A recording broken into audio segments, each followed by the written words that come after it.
Voilà, donc on va commencer notre présentation. Alors, je vais commencer d'abord par présenter d'une façon globale un petit peu ScriptCase. Alors, pour les personnes qui l'utilisent déjà, parce que je sais que parmi vous, il y a des personnes qui l'ont déjà utilisé, mais je vais faire un aperçu global. Donc, en fait, ScriptCase, c'est un outil de développement. C'est un outil de développement rapide. Rapide, ça veut dire quoi? Ça veut dire qu'il nous permet de développer très rapidement des applications et des applications fiables et efficaces. Parce que le développement, vous savez tous, ça prend beaucoup de temps et beaucoup d'énergie et beaucoup de concentration. L'avantage avec ScriptCase, c'est que on peut se consacrer un petit peu aux tâches globales et la programmation se fait en arrière-plan parce qu'il y a un générateur qui va nous générer la programmation de bas niveau. Donc, on appelle ça un RAD, développement rapide d'application. Okay? Donc, c'est très, très important de voir ce point pour les programmeurs. Donc, il peut être utilisé à tous les niveaux. Donc, tous les développeurs de tous les niveaux peuvent l'utiliser. Bien sûr, on peut toujours faire de la programmation avancée, on le verra peut-être plus tard. ScriptCase, il fait appel à toutes les technologies que vous connaissez. Donc, il va générer des pages web en utilisant le langage PHP, en utilisant HTML5, en utilisant JavaScript, jQuery, Ajax, et bien sûr les feuilles de style CSS. Donc, le plus important dans ScriptCase, c'est la réduction du temps et du coût de développement. Et les programmeurs qui ont de l'expérience, ils savent très bien à quel point le temps est important au niveau du développement. Il permet aussi d'intégrer des personnes et des ressources. Ça veut dire que si vous avez une équipe de développeurs, ils peuvent travailler en symbiose et ils peuvent partager des ressources. D'accord? Et puis, le point important aussi, la portabilité. La portabilité, ça veut dire quoi? Ça veut dire une fois qu'on a développé l'application, eh ben, on peut la déployer sur plusieurs plateformes euh, très, très facilement. D'accord? Bien sûr, ScriptCase, il est, disons, dans la gamme des technologies de pointe parce que justement, il a apporté une pierre très importante au niveau du développement web. Et puis, bien sûr, il peut être utilisé dans la prise de décision parce qu'il permet de faire des synthèses de données à tous les niveaux. Donc, pour simplifier, c'est un système complet avec un minimum de programmation. La technologie utilisée par ScriptCase, c'est PHP. Vous connaissez tous PHP. C'est un langage qui permet de générer des pages web d'une façon dynamique. C'est le langage le plus utilisé actuellement dans le monde. Je ne vous apprends rien pour les personnes qui font du développement web. Pour schématiser un petit peu, nous avons toujours le client qui envoie une requête à un serveur web. Et puis, on a le moteur PHP qui va générer la page web qui correspond à la requête qu'on a envoyée. Et la page web sera envoyée dans l'autre sens pour que le client puisse. Le client ici, je parle bien sûr du navigateur web, ça peut être Firefox, ça peut être un autre navigateur comme Internet Explorer. Les technologies utilisées par ScriptCase, principalement, bien sûr, c'est du HTML, comme je venais de le dire, du CSS, du JavaScript et du jQuery. Les bibliothèques jQuery sont bien sûr utilisées. Comment fonctionne ScriptCase? Ben, il fonctionne sur plusieurs systèmes d'exploitation. Hein, d'accord? On peut l'avoir sur Windows, sur Linux, sur plusieurs systèmes d'exploitation. Il permet aussi d'accéder à plusieurs types de systèmes de gestion de bases de données. Ça peut être Access, le plus simple. Ça peut être Sybase. Nous, aujourd'hui, on va principalement utiliser le système de gestion de base de données MySQL. D'accord? Alors, bien sûr, si on est dans un cas d'un système de gestion de base de données qui n'est pas, compatible avec ScriptCase, on peut toujours passer par un middleware un ODBC. Vous connaissez tous ODBC. C'est un outil dans Windows qui existe aussi sous Linux qui permet de créer une interface standard avec le système de gestion de base de données. D'accord? Donc, on a toujours les développeurs à gauche. Il y a les navigateurs qui nous permettent d'interagir avec la plateforme de développement ScriptCase. Nous avons bien sûr ScriptCase qui est la plateforme elle-même qui peut interagir avec les différents systèmes de gestion de base de données. Comment fonctionne ScriptCase? OK? Alors, ScriptCase, il a besoin d'un serveur web sur lequel on va l'installer. On a besoin d'un moteur ou d'un compilateur, si vous voulez, PHP, parce que ScriptCase, il va générer des pages web en PHP. Donc, automatiquement, on a besoin d'un compilateur PHP qui permet de traduire les instructions PHP. Et bien sûr, on a besoin du chargeur ZendWrap. Donc, vous voyez ici, pour avoir un peu plus de détails, on est allé plus loin. Donc, l'environnement de développement, ça peut être votre ordinateur personnel, machine locale.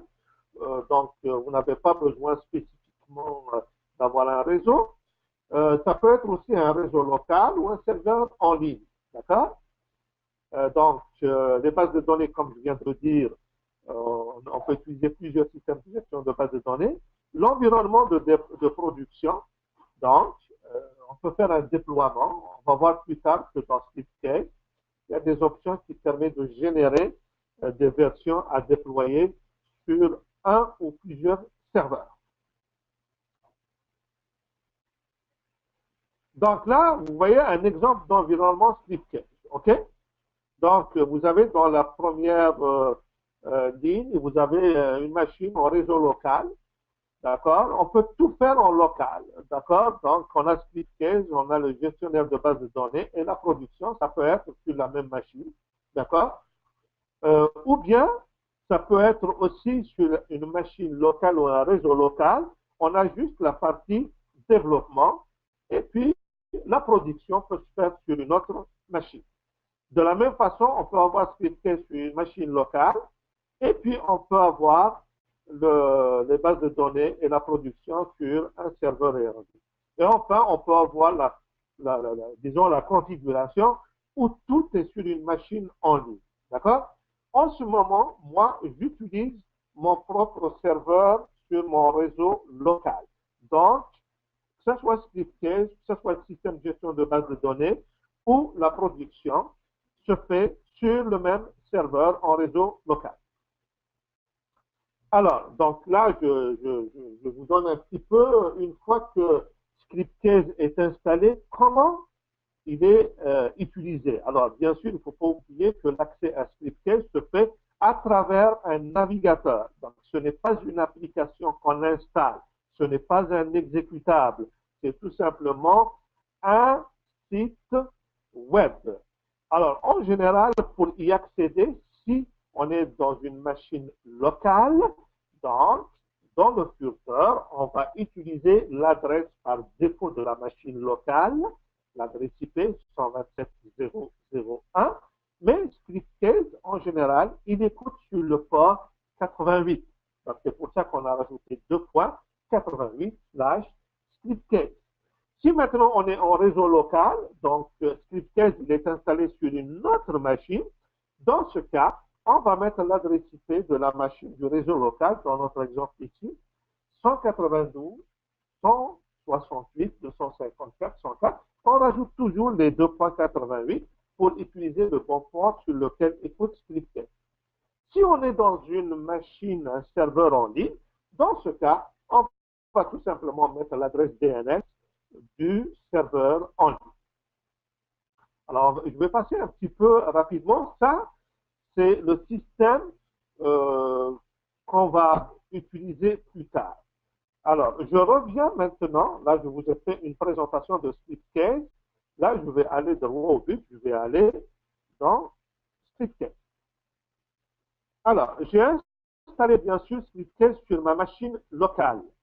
Donc, c'est pour ça que j'ai mis ici l'adresse IP 192.168.2.22. Alors, vous avez remarqué que j'ai mis, au lieu de 88, j'ai mis 80, 81. Ben, ça parce que j'ai changé mon numéro de port parce que le 88, je l'ai utilisé pour autre chose. D'accord? Donc, quand vous lancez euh, ScriptCase, là, je vais refaire le lancement, juste pour vous donner un exemple. Quand vous lancez ScriptCase, bien sûr, il va vous demander de vous identifier, de vous authentifier. Donc, vous devrez saisir le mot de passe et le nom d'utilisateur. Par défaut, c'est admin. Bien sûr, vous pouvez le changer plus tard. Et là, en bas de l'écran, vous pouvez utiliser l'une de ces langues en tant qu'interface. Vous voyez, donc on a l'anglais, l'allemand, l'espagnol, le français, l'italien, le japonais, etc. Franchement, je n'ai pas testé le japonais ni le chinois parce que je n'y comprends rien. Par contre, j'ai beaucoup utilisé la version en français. Donc là, on sélectionne le français, on saisit notre nom d'utilisateur, notre mot de passe, et on va se connecter. Donc, dès que ça s'ouvre, on a le bureau ou la page d'accueil de ScriptCase. OK? Donc, si vous remarquez bien en haut, nous avons un menu. Vous voyez ici, nous avons un menu, fichier, visualiser, projet, base de données, application, etc. Et en bas, nous avons ici la liste des projets qu'on a déjà créés. Donc, pour l'instant, j'ai créé 3 projets, DigiMedMD, Skoll et Test. D'accord? Nous, notre présentation aujourd'hui, c'est de vous montrer comment créer un nouveau projet. Et j'ai choisi un sujet simple que tout le monde connaît puisqu'on a tous passé par l'école. Donc, j'ai choisi scolarité. Alors, donc, je vais cliquer ici sur le bouton Créer projet. Quand je vais cliquer sur Créer projet, ça me donne la possibilité de créer un nouveau projet. Donc, vous voyez, il y a exactement 5 étapes. Je dirais 4 étapes, puisque la 5e, c'est la dernière. Donc, on a la première étape, c'est le démarrage. La deuxième, c'est le choix de la langue. La troisième, c'est choisir un thème. Enfin, choisir la base de données auquel on va interagir pour sauvegarder les données du projet. Et enfin, c'est la dernière étape, c'est la 5e. Donc, quand vous regardez ici, vous avez déjà des modèles. Si il y a un modèle ici qui vous intéresse, recrutement, document, librairie, etc. Vous avez déjà des modèles, c'est-à-dire des applications standards qui ont été créées. Vous pouvez faire une copie et puis vous pouvez les personnaliser à votre goût. Nous, ce qui nous intéresse maintenant, c'est de créer vraiment un nouveau projet. Donc, si vous regardez à droite ici, vous avez un nouveau projet et on va lui donner un nom. On va l'appeler Scolarité. Alors, bien sûr, pendant que je parle, vous pouvez à tout moment me poser des questions. OK? Donc, n'hésitez pas, si vous avez des questions, vous pouvez les poser. Donc là, on donne un nom au projet, on lui donne le nom scolarité. On peut donner ici une description. Donc là, on va dire présentation en français. Donc ça, c'est un petit peu l'objet de notre travail aujourd'hui. Et puis, on peut mettre ici le numéro de version. C'est très important, la numérotation des versions, parce que quand on travaille sur un projet, des fois, il faut identifier les versions afin de mieux se retrouver. Donc, là maintenant, je vais cliquer tout simplement sur le bouton suivant.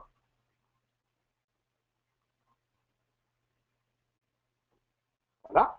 Alors, quand je clique sur suivant, je suis à la deuxième étape.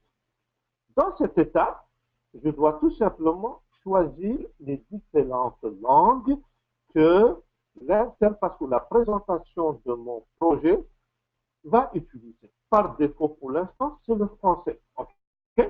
Donc là, je peux rajouter une autre langue. Je vais rajouter par exemple l'anglais. Donc là, je vais chercher l'anglais. OK, l'anglais. Et là, je clique sur ajouter. D'accord? Donc là, on a deux langues. On peut en rajouter autant qu'on veut.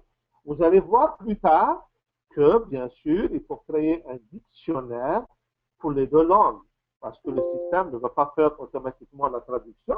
Et c'est à vous de faire pour chaque item, pour chaque étiquette, pour chaque label, vous pouvez donner le nom en français et son équivalent en anglais ou dans d'autres langues si jamais vous en rajoutez d'autres. OK?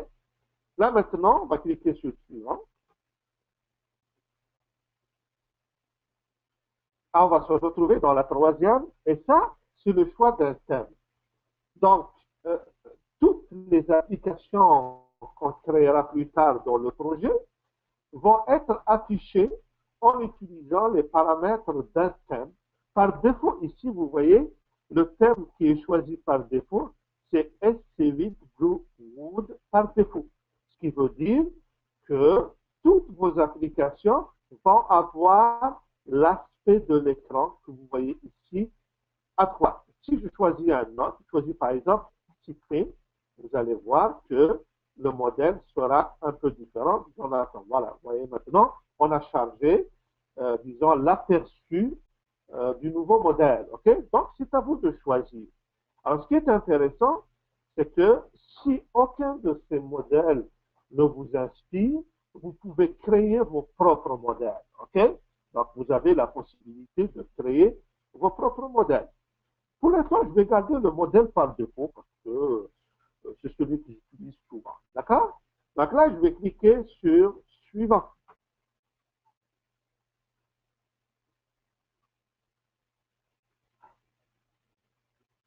Bon, là maintenant, je dois spécifier la base de données avec laquelle mon projet va interagir.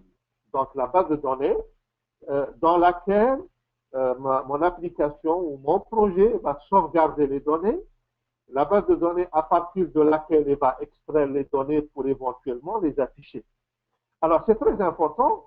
Il faut d'abord, bien sûr, créer la base de données. Hein, OK?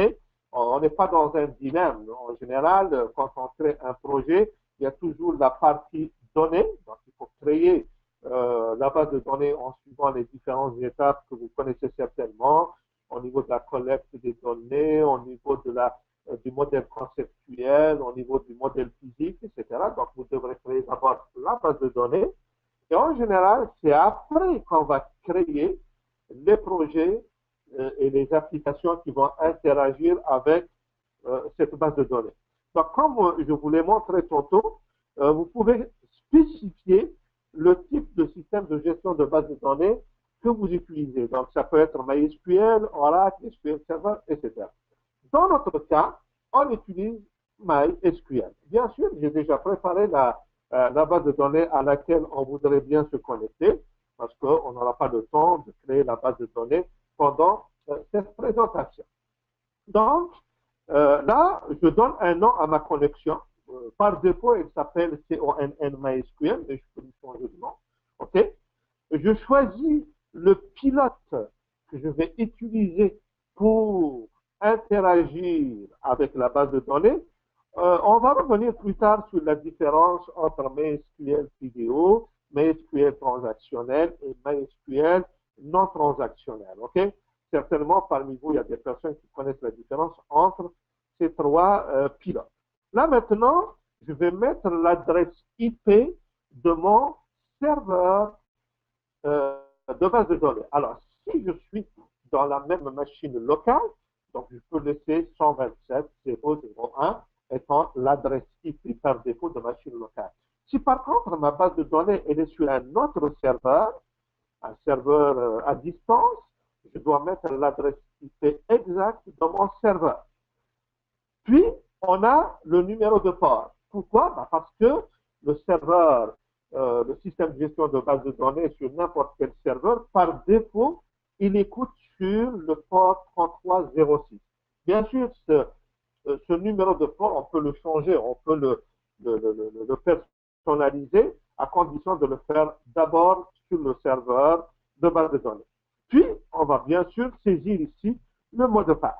OK, moi j'ai créé déjà un mot de passe, il s'appelle Skull, et plutôt le nom d'utilisateur c'est Skull, et le mot de passe c'est Skull. Alors, bien sûr, je vais cliquer ici sur le bouton liste base, enfin, liste des bases de données.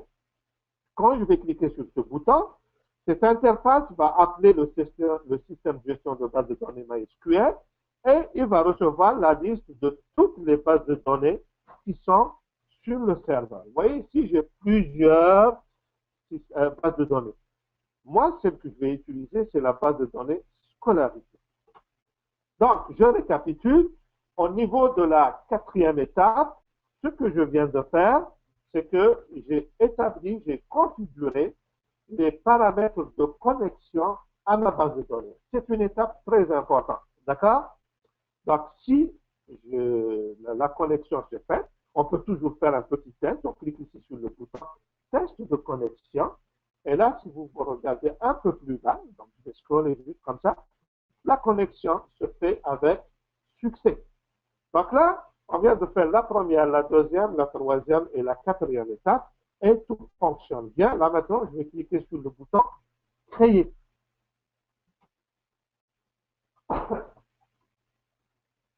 Donc là, quand je clique sur le bouton créer, je vais me retrouver, j'ai une petite question ici, il va juste me demander quel est le jeu de caractères que je veux utiliser.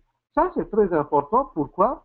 Parce que vous savez bien que en français, on a les accents. Donc, si vous ne faites pas attention à ce petit détail, si vous ne dites pas oui, eh ben, plus tard, vous allez avoir des sites web qui vont s'afficher, au lieu d'avoir des E avec des accents graves et des accents aigus, vous allez avoir des petits caractères un peu bizarres, etc. Donc, surtout pour le français, c'est très important d'appliquer la norme UTF 8.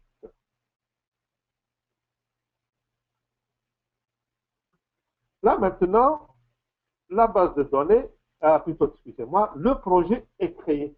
On est à la phase numéro 5. Alors, bien sûr, le projet, une fois qu'il est créé, c'est juste, si je peux utiliser le terme, une sorte de coquille vide. On n'a pas créé de page web, on n'a rien créé encore. Et c'est pour ça qu'il nous propose de créer notre première application. Alors, c'est quoi une application?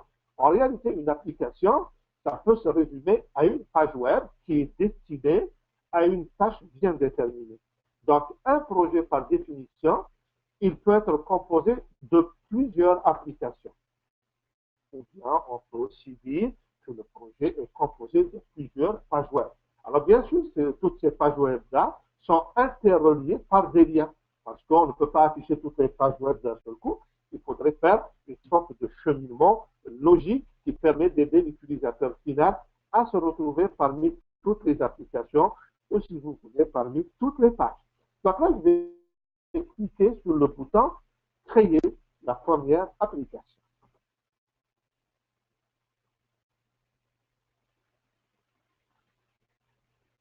Voilà. Donc là, on se retrouve dans notre projet. Donc, si vous regardez en haut à droite ici, le projet s'appelle Scolarité. Et là, on va créer notre première application. Je ne sais pas si vous avez des questions à ce niveau-là. Je ne vais pas regarder les questions. Alors, je vais essayer de répondre à certaines questions. Que fait-on pour le son? Nous pouvons avoir le fichier de présentation après. Alors, je vais juste répondre aux questions. Alors, il y a quelqu'un qui me demande, nous pouvons voir le fichier de présentation. En fait, toute la présentation est enregistrée en mode vidéo et elle sera accessible plus tard. Deuxième question, il y a quelqu'un qui me dit, c'est Monsieur Yves, toujours pas d'audio. J'espère que maintenant vous l'avez. Comment avoir les liens pour le package complet pour le télécharger? Alors, si vous parlez du package de Scriptcase, eh ben, il suffit d'aller dans le site scriptcase.net et vous pouvez le télécharger et l'installer.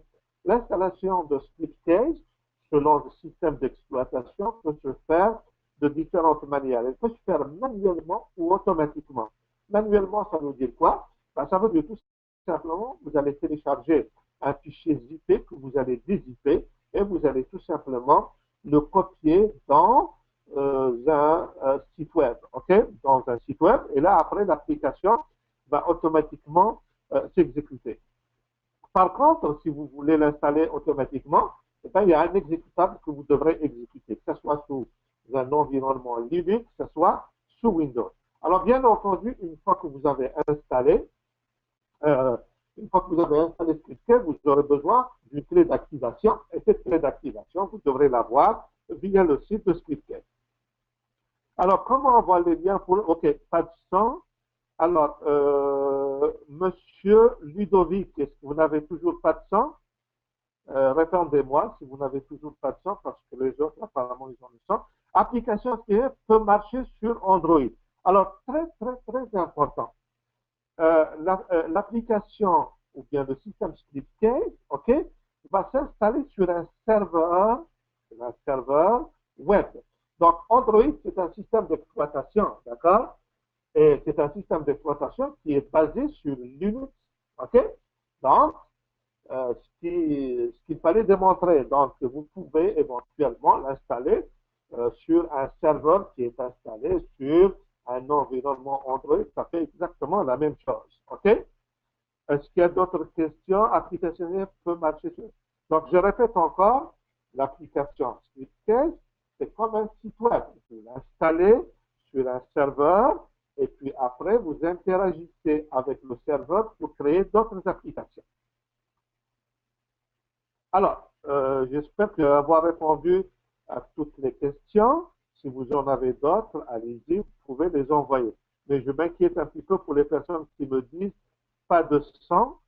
Donc, si vous essayez de vérifier, vous cliquez sur le bon bouton, peut-être que, ou bien vous vous déconnectez et vous vous reconnectez une deuxième fois.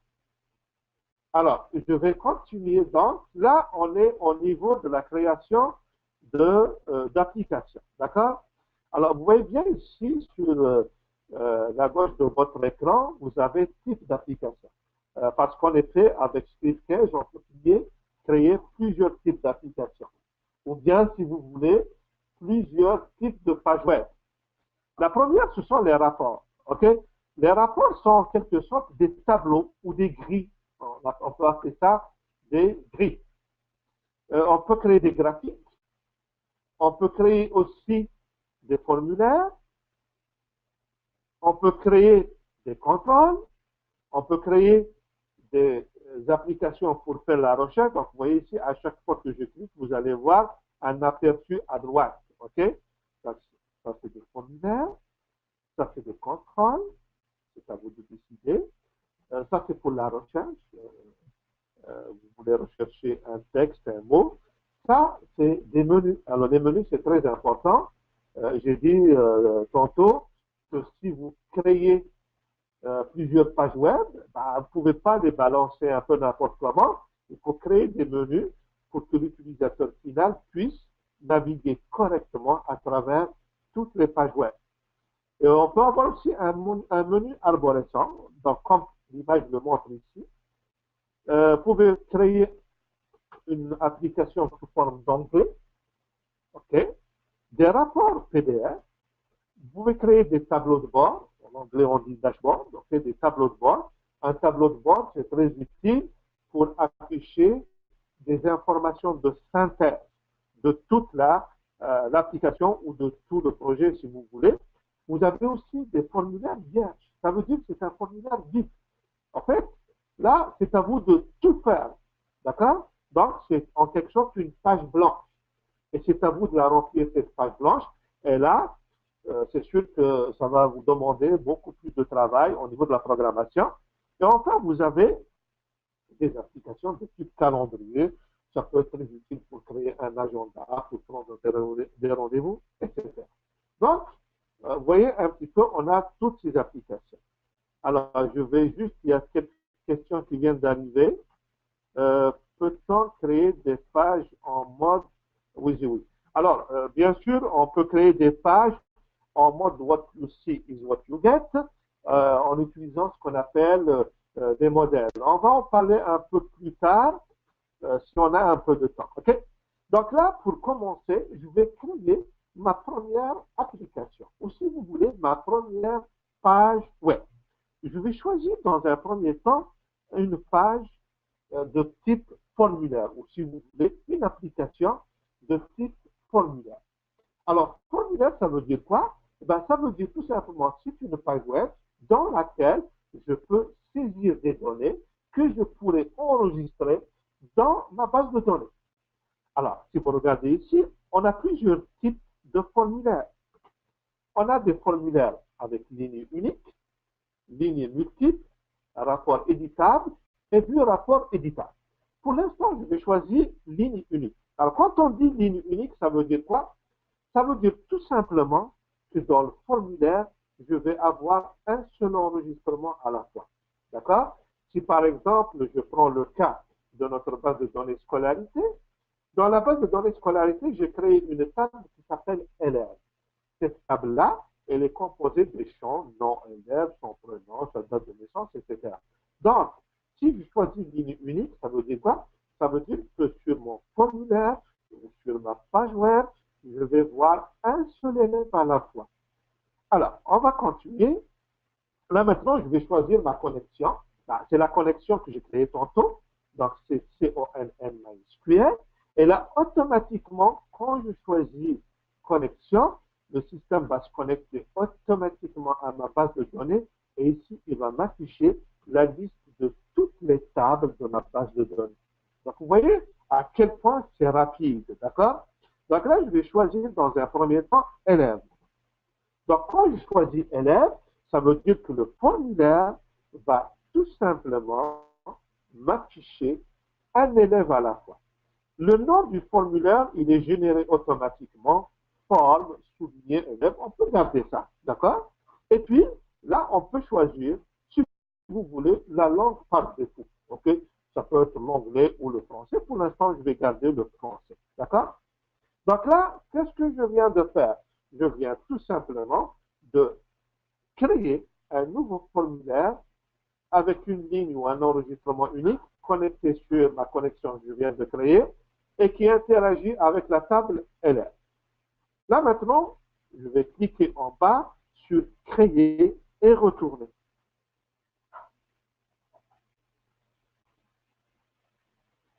Là, le système il est en train de générer automatiquement toutes les pages web nécessaires à ce formulaire. Vous ne pouvez pas imaginer le nombre de pages web qui sont générées automatiquement. Donc, l'application, elle est créée, d'accord? L'application, elle est créée, elle est ici. Donc, je vais cliquer sur cet onglet pour la voir. Donc, à gauche, vous avez tous les paramètres de configuration de ma page web. Et bien entendu, en ce moment, on ne voit pas le résultat. Bien sûr, on ne voit pas le résultat. On voit juste un écran qui nous permet de configurer ce formulaire. Alors, on va faire un petit test. Si vous regardez en haut dans l'écran, ici, à ce niveau-là, vous avez ici un bouton qui permet d'enregistrer l'application. Oui, si vous apportez des modifications, c'est sûr qu'il faut l'enregistrer. Tiens, je vais l'enregistrer. Ça, c'est pour enregistrer l'application.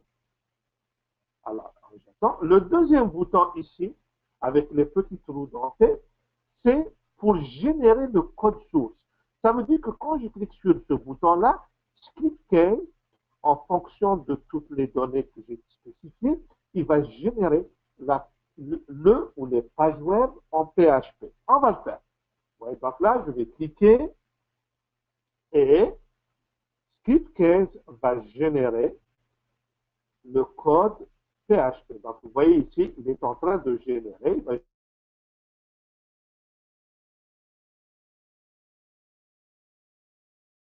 Ou si vous voulez, cette page web.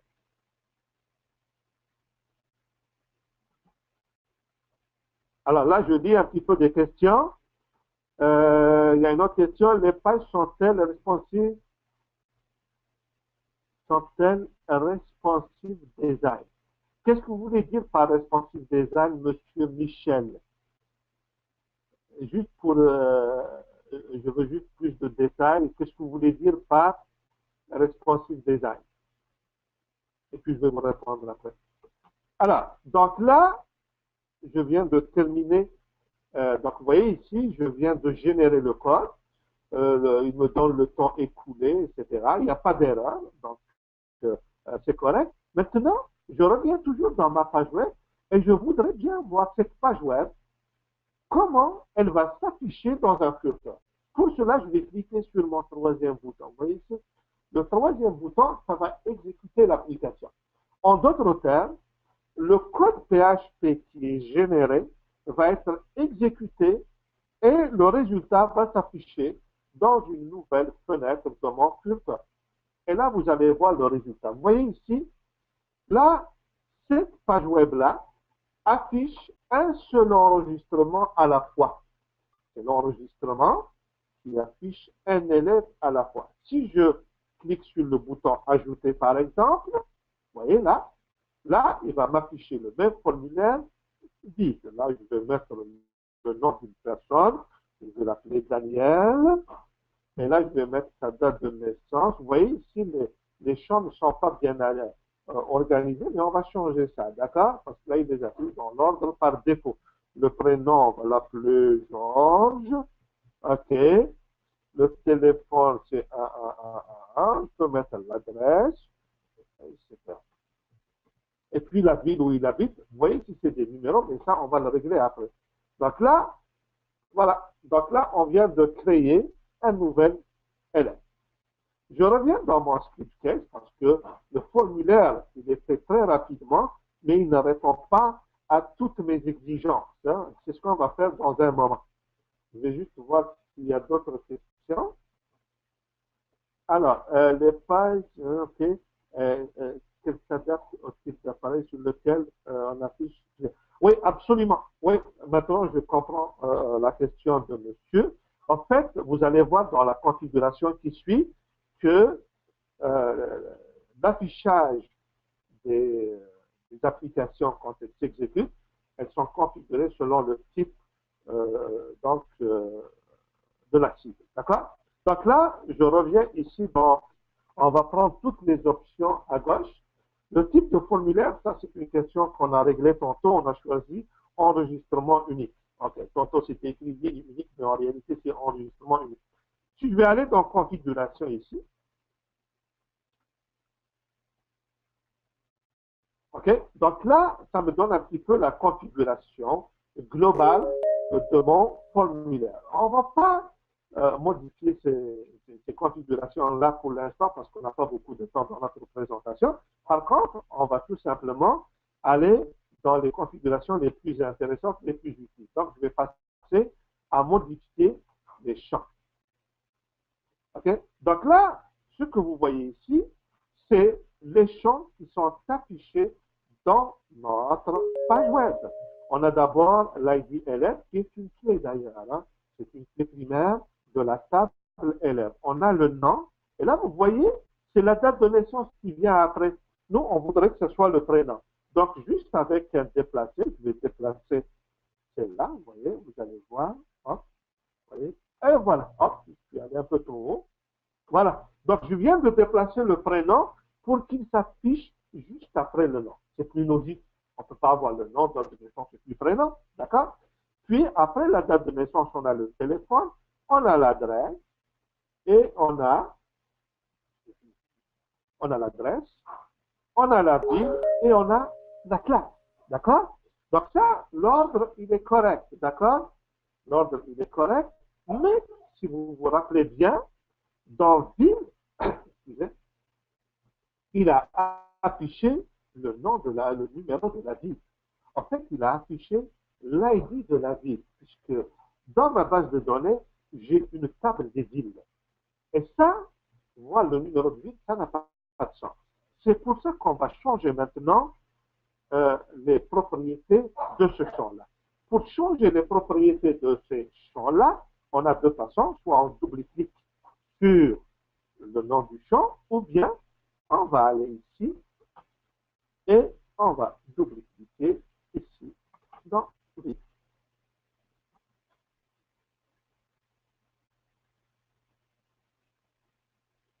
Donc, je vois qu'il affiche. OK. Alors, je regarde. Non, il n'y a pas de question pour l'instant. Alors, donc là, on est dans la configuration du champ ville. D'accord? Alors, vous voyez ici dans le type de données, Script Case a mis sélection. Ça veut dire quoi sélection? Ça veut dire tout simplement, c'est une liste déroulante. Alors, pourquoi ScriptCase a choisi une liste déroulante? Parce que si je vais aller dans la base de données et je regarde le champ ville, c'est tout simplement un champ de type INT. Sauf que dans le schéma de conception de la base de données, j'ai déclaré ville comme étant une clé étrangère qui dépend de la clé primaire qui est spécifiée dans la table ville.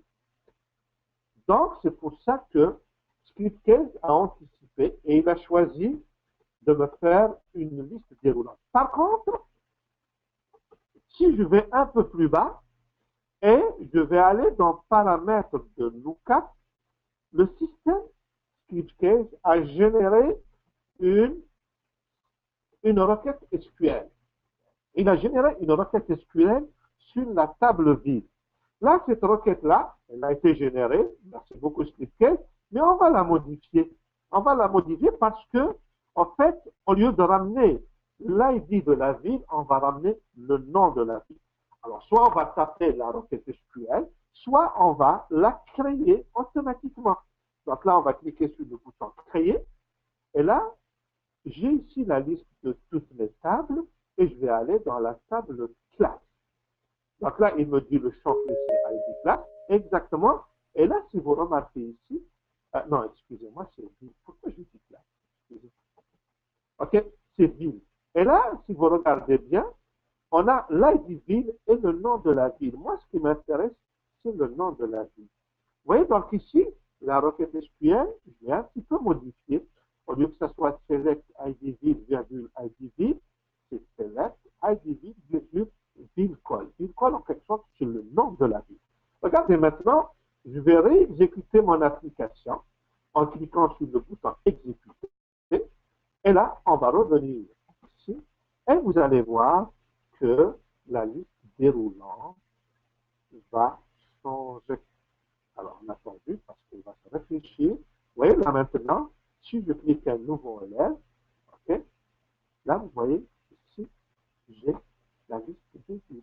Bon, là, j'ai utilisé les villes du Canada, c'est Laval et Montréal, OK? Donc, vous voyez, c'est plus intéressant que d'avoir un 1 et un 0. D'accord? On va faire la même chose pour la classe. Exactement le même principe. C'est une liste déroulante, OK? Sauf que ici, si je regarde dans la requête ici, je vais supprimer ça, OK? Et je vais créer. Donc là, je vais aller vraiment dans classe, OK? Là, voilà. Et je vais rajouter le nom de la classe en abrégé. Et voilà. Là, maintenant, si je réexécute, excusez, je reviens ici. Et vous allez voir que quand je ferai un nouvel élève, okay, là, vous allez voir, j'ai le nom de la classe 001 et classe 002. Donc, vous voyez comment c'est très simple et très facile à créer, disons, une liste déroulante. Donc là, on vient de créer un formulaire à un seul enregistrement. On va créer maintenant un autre formulaire. Donc, je reviens ici, dans Nouvelle application.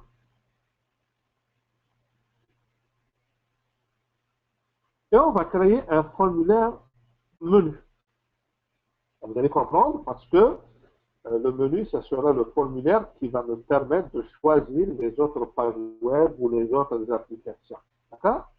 Donc là, je laisse le nom menu.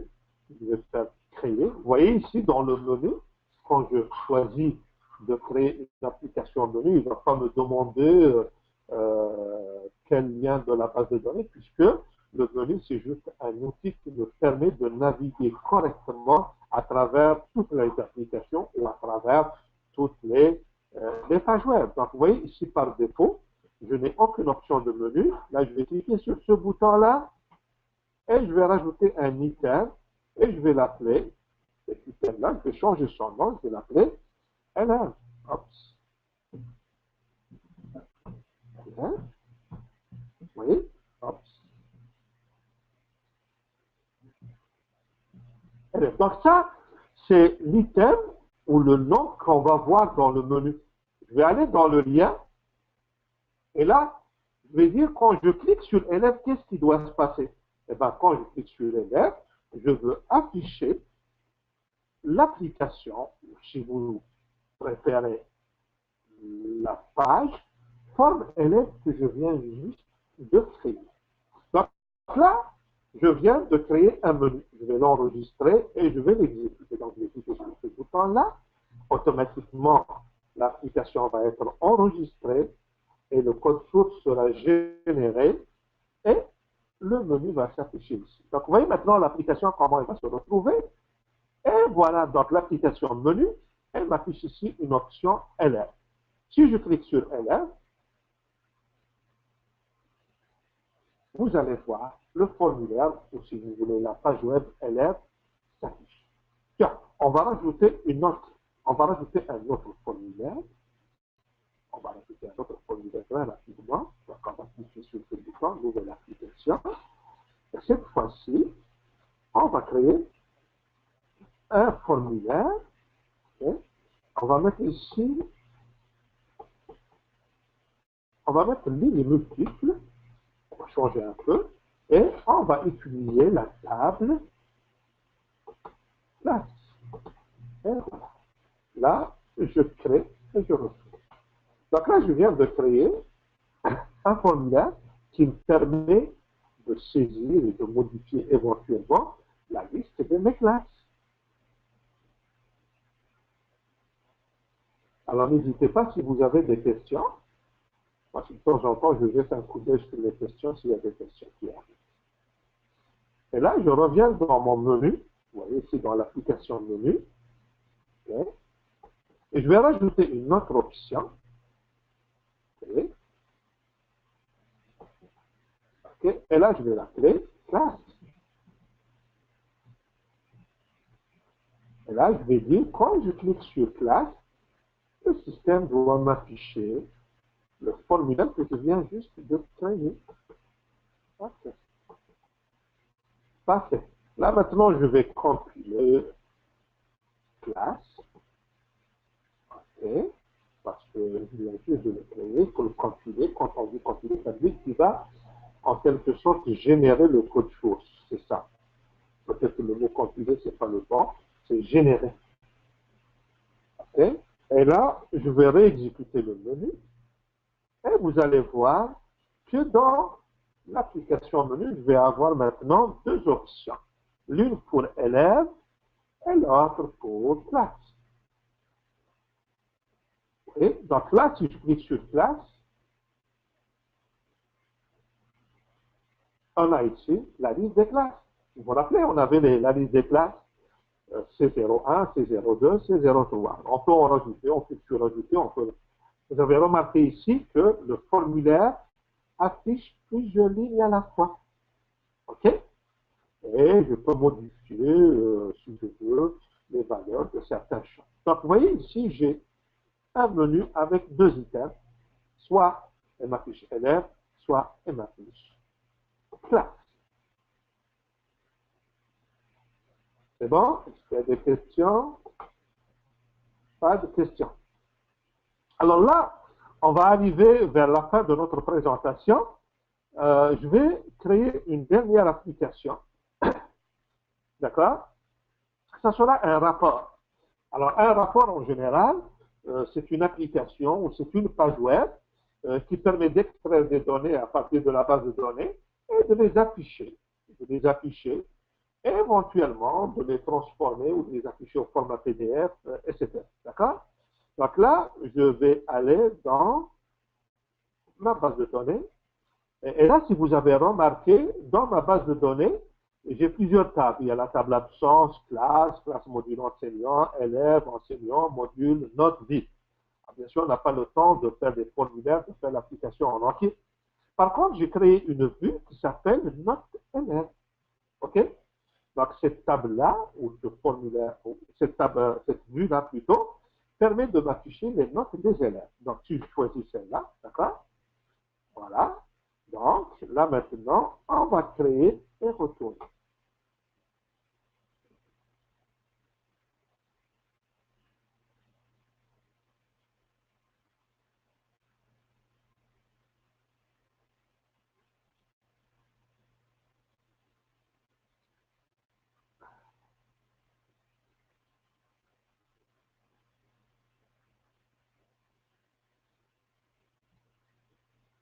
Donc, on va faire maintenant parce que je propose de créer une autre application.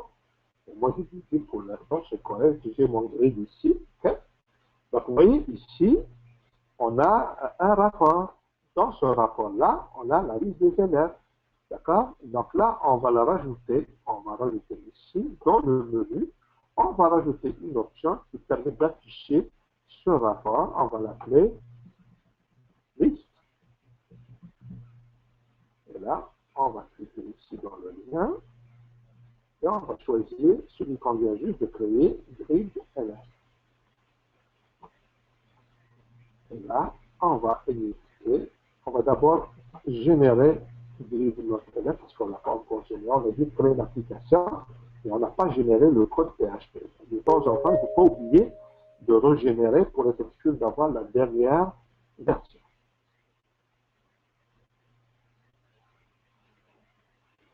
Parfait. Je reviens dans mon menu. Je vais exécuter cette application. Et là maintenant, ça va réfléchir et on va voir que dans les options, il va y avoir une nouvelle option qui s'appelle liste. Et là, si je clique ici, je vais avoir la liste. Alors vous voyez ici, c'est pas très beau parce que c'est juste les ID qu'on a. D'accord? Donc pour éviter d'avoir juste des ID, on va revenir dans le grid. On va aller dans les champs. On va prendre LR.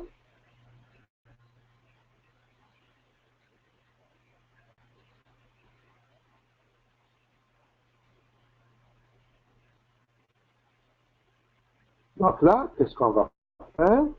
On va aller, hop,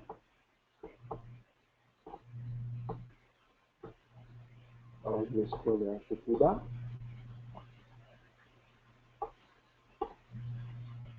Hop.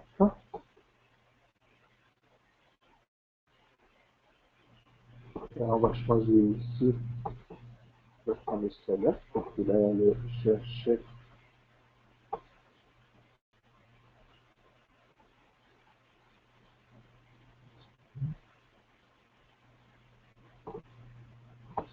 Ah voilà, c'est ça. Donc là, on va dire automatique, c'est-à-dire il va chercher, on va faire ici derrière. Et là, dans la colonne, vous voyez ici, dans la colonne ID élève, il met juste le numéro de l'élève. L'ID, moi je ne veux pas de l'ID. Moi je veux le nom de l'élève. Je veux voir vraiment le nom de l'élève. Donc qu'est-ce que je fais? Je viens ici, je vais aller chercher à partir de élève.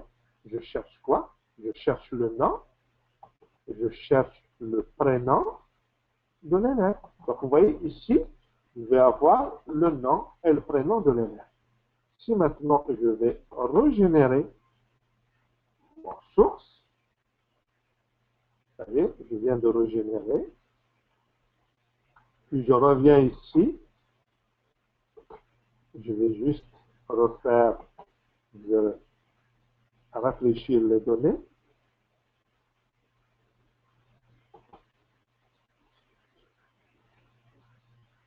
Et là, vous voyez, j'ai le nom de l'élève. Bon, j'ai mis n'importe quel nom, et vous aurez remarqué que dans le nom de l'élève, il n'y a pas de séparation entre le nom et le prénom. Oui, bah, tout simplement, parce que si je reviens ici dans ma requête qui permet de ramener le nom et le prénom, vous voyez ici, select SC contact. SC contact est une macro de script case qui permet de faire la concaténation. La concaténation, pour les personnes qui ne savent pas ce que c'est l'attachement de deux chaînes de caractères. Donc, il faudrait que je les sépare par un petit espace. Vous voyez ici, je vais rajouter un espace comme ça pour qu'il puisse y avoir un espace. Parce que sinon, le nom et le prénom sont collés. On va faire la même chose pour le module. Vous voyez, module, clique sur OK. Ah bon, je ne veux pas voir le numéro du module, je veux voir le nom du module. Donc là, attendez, j'ai des questions qui arrivent. Alors, les pages sont tellement satisfaites. Peut-on exporter les données à travers une application ScriptCase? Oui, Est-ce qu'on peut exporter les données? Oui, on peut exporter des données. Je vais vous montrer après. Donc là, on est donc dans le module. Je vais un peu plus bas ici. Je vais aller dans Lookup, je vais dire automatique. Et là, je vais aller chercher le nom du module. Je vais le chercher à partir d'où? À partir de module. Et je vais chercher quoi? La désignation du module. Et là, je sauvegarde. Vous voyez ici, Select désignation, le nom du module. Là, maintenant, je vais régénérer.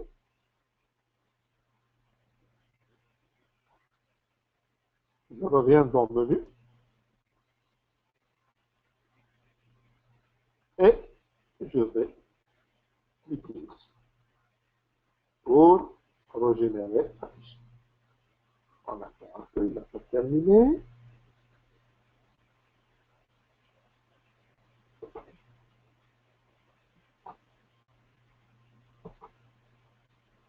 Voilà. Vous voyez maintenant ici, dans la colonne module, je n'ai pas 1, 2, 3, mais j'ai le nom du module, programmation, base de données, etc.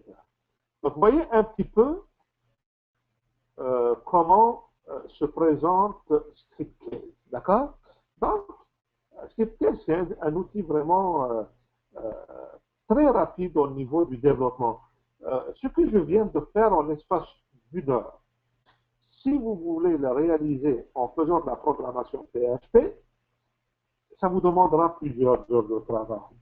Même si vous utilisez certains frameworks, etc., ça demande énormément de travail et beaucoup plus que ça, si ça ne marche pas, l'aspect correctif aussi demande beaucoup de travail. Or, avec ScriptCase, quand ils génèrent des pages web, elles sont en général fiables et sûres. D'accord? Donc là, j'arrive un petit peu à la fin de ma présentation. J'ai prévu une heure de présentation, juste pour vous montrer un petit peu comment créer une application, enfin un projet plutôt, avec plusieurs applications. Dans notre cas, on vient de créer juste deux formulaires, un formulaire pour les élèves, un formulaire pour les classes, et puis un rapport qui permet d'afficher les notes, tout simplement. Mais on peut aller plus loin, on peut développer plein d'autres choses. Donc là, je suis en mode, si vous voulez, écoute. Si vous avez des questions, c'est le moment de les poser.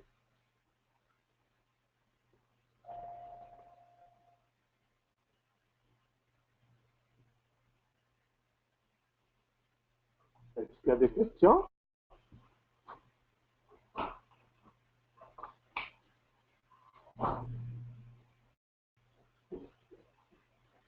Est-ce qu'il y a des questions? Oui, donc il y a des questions. Je vais voir. Oui, merci. Merci pour la personne qui m'a dit bravo. Ben, bravo pour vous aussi. Euh, alors, peut-on exporter des données? Ça, j'ai déjà répondu. Mais je pense que je n'ai pas, parce que, attendez juste, je vais vous montrer peut-être un petit détail que j'ai oublié de vous montrer. Attendez juste, je vais aller dans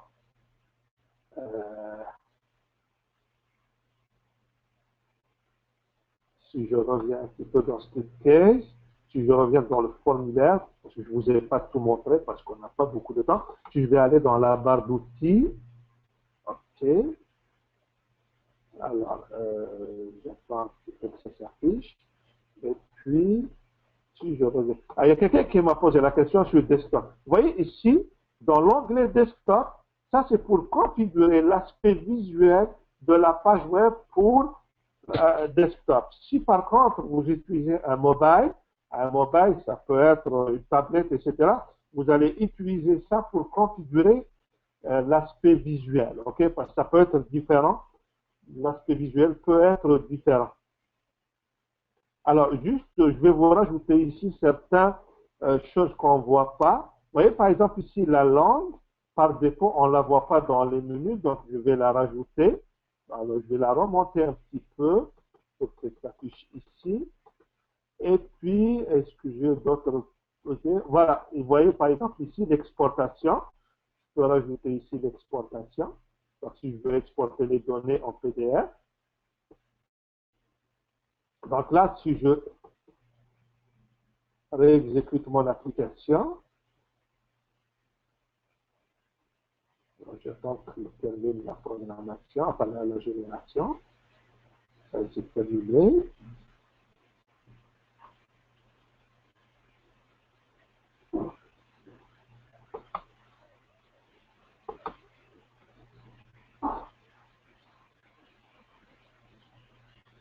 Et voilà. Donc, vous voyez ici, par exemple, c'est pour exporter les données en PDF. OK? Ça, c'est pour choisir la langue. Vous voyez? Alors, bien sûr, ça ne change pas grand-chose puisque je n'ai pas configuré le dictionnaire des données, pas encore, mais certaines choses sont automatiquement modifiées, comme les menus Add New, Save, Delete. Et pour mes données à moi, parce que je n'ai pas encore créé le dictionnaire des données.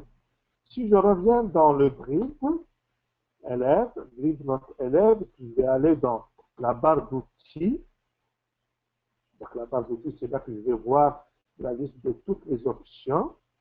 Et là, vous voyez ici, je pense que je l'ai déjà. Si je reviens dans la liste ici. Alors, vous avez ici l'export. Donc, vous pouvez l'exporter en PDF, en Word, dans Excel, en format XML, CSV, LT. Donc, vous voyez, la liste est pas mal longue. OK? Donc, vous pouvez l'exporter les données comme vous voulez. Alors, peut-on exporter les données? Voilà, je viens de répondre à la question. Est-ce qu'il y a d'autres questions?